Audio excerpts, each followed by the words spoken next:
So Micheál Martin, Eamon Ryan and Leo Varadkar passed their 100 days in government anniversary this week.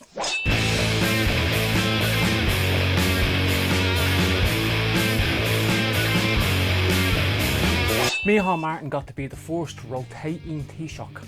Although you wouldn't know he was the Taoiseach, he's so ineffectual, and spoiled little posh brat Leo Varadkar seems to be very adept at getting himself in the newspapers by throwing a tantrum every now and again. I suppose it's very hard for Micheál Martin to grab the headlines when he's got little Trump standing behind him. And back in February, when there was a huge vote for change, especially in working class areas, which swung over to Sinn Féin on the left, who'd have thought we'd have ended up with Fianna Fáil and Fine Gael back in power again? Well, we do have someone to thank for that: Eamon Ryan and the Greens.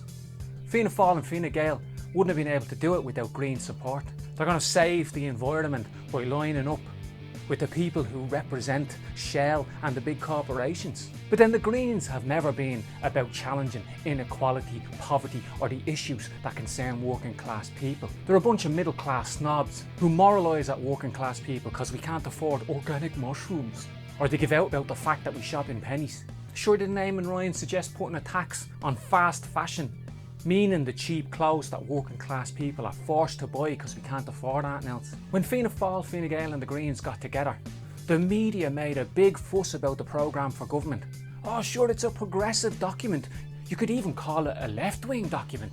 Really? It went on about balanced budgets, which is just code for more cuts and austerity. It went on about more carbon taxes. What's so progressive about forcing an 8-year-old granny into fuel poverty? And then as soon as the government was formed, they all scrambled like pigs at the trough to get their hands on cushy ministerial jobs. Fianna Fáil TDs were all over the TV and radio crying about the fact that they didn't get their hands on the good money. So what did the government do? Try to appease them by creating more ministerial positions. Now we're going to have super junior ministers. They're well paid for it. Super junior ministers were going to get over 124,000 a year each, with a 16 grand top up. But the government wasn't finished there handing out cushy high paid jobs. They took on 17 special advisors who were going to be paid from 87 grand a year to 101,000 a year. Because politics these days isn't about policies or substance. It's obviously all about PR and spin. I mean, when you know your government represents the rich, but the majority of people only suspect it, you've got to hire the top PR and advertising agencies to cover up the fact. There was huge public anger over the fact that they were throwing all these high-paid jobs at people. And so what did they do? Micheál Martin and Leo Varadkar and Eamon Ryan announced they were all going to take a 10% pay cut. But the joke was on us.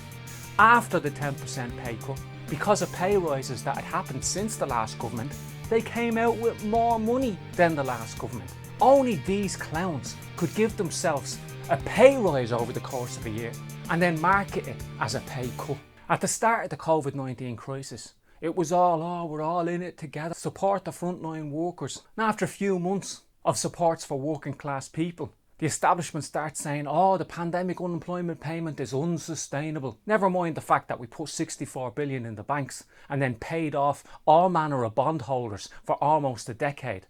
Oh, that wasn't unsustainable. But supporting hard working class people who've paid into the tax fund when they lose their jobs through no fault of their own because of the health measures, oh, paying that payment, oh, that's unsustainable. And remember, this is the same government that rejected the Apple billions. When the pandemic unemployment claims were at their peak, the Apple money could have paid to keep that going for over a year and a half. And then Stephen Donnelly, the health minister, decides the only way to get people back to work, back making profits for the meat barons like Larry Goodman and the people who really control the government, the only way to get us all back to work was to get our kids back into school. But obviously there's a global pandemic going on, so he had to play that down. I mean, he said there was risks. You know, there's risks crossing the road.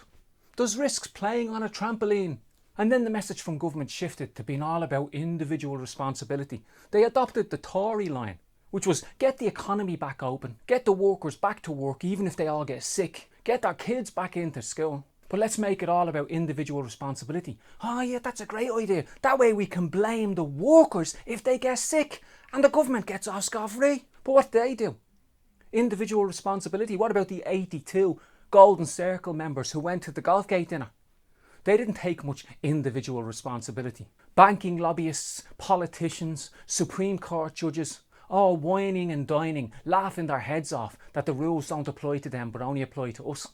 And now the government is talking about bringing in fines for working class people who don't obey the rules. But what about the fines for Seamus Wolfe and Phil Hogan? And then Varadkar, over the last few months, has started going up in the polls. The only reason he was able to bring in health measures during the first wave of COVID was because IBEC and the bosses even realised that the first lockdown was necessary. When their profits started to take a hit, they started to oppose health measures. Ryanair, the meat barons and News Talk, all the establishment mouthpieces started to try and undermine the health measures. The Golfgate dinner had already undermined the health measures, and now the entire establishment started a push to get us to reopen too early. But it was alright because Varadkar had taken a back seat and Micheál Martin got the flack. So Fianna Fáil take a nosedive in the polls and Varadkar is smirking in the background. But he's still a member of this government and he's still just as responsible for everything they do.